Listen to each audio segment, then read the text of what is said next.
Erst in allerletzter Sekunde sirrt Excalibur durch die Luft, die Kette vom Morgenstern schlingert sich ums Schwert und Lili zieht mit einem Ruck den Ritter samt der Waffe vom Ross. Und schon schwirrt Lili schnell wie eine Mucke um den schwerfälligen Ritter herum. Ihr Schwert sauset so schnell, dass man es kaum verfolgen kann. Metall schlägt auf Metall. Und plötzlich steht der Raubritter in seiner ritterlichen Unterhose da.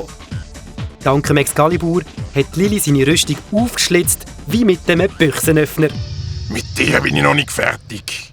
Du hast mich nicht das letzte Mal gesehen. Der schwarze Reiter und sein Gefolge suchen so schnell wie möglich das Weite. Der Jubel hinter der Lili wird grösser.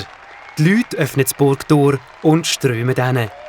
Der Merlin ist der Erste bei der Lili.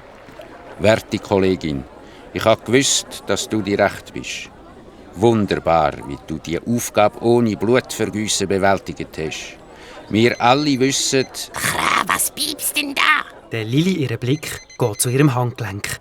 Ah ja, die Uhr ist im Rucksack. Schnell gewühlt, ein Knopfdruck und das Signal, wo sie an ihre pünktliche Heimkehr erinnern soll, verstummt. Brösmeli, das ist nur Hexenkram. Sie verabschiedet sich ganz schnell von Merlin, weil sie weiss, dass nur noch sehr wenig Zeit bleibt, um das Schwert zurückzubringen. Sie löst sich vor seinen Augen in Luft auf.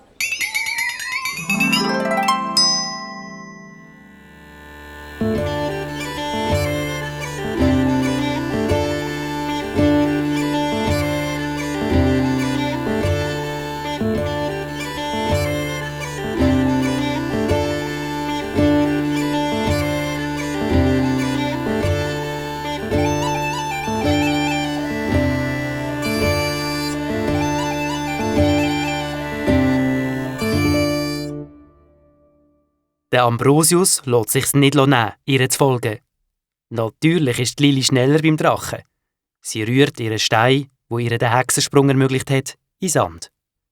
Mit knappen Worten erklärt sie dem Golddrachen, was passiert ist. Ihre Erzählung wird von einem keuchenden Ambrosius unterbrochen. Gefahr! Der schwarze Ritter! Er ist mit seinen Leuten gefolgt. Ich habe ihn erst bemerkt, als ich beim Feuerdrachenfels angekommen bin. Er will das Schwert. Es tut mir leid, es ist meine Schuld. Ich hätte dir nicht zu den Folgen können. Wie nah ist er? Er ist sicher schon am Fuß vom Berg. Dann weiss er also, wo er suchen muss. Es ist zu gefährlich, das Schwert da zu lassen. Klettere schnell auf meinen Rücken und heb dich gut fest. Gut. Mehr ist nicht mehr zu verstehen, weil der Drache mit rauschendem Flügelschlag abhebt. Als er den schwarzen Ritter und seine Gefolgsleute sieht, schickt er ihnen einen feurigen Gruß zu. Lili sieht, wie die Männer vor Schreck in alle Himmelsrichtungen davonrasen.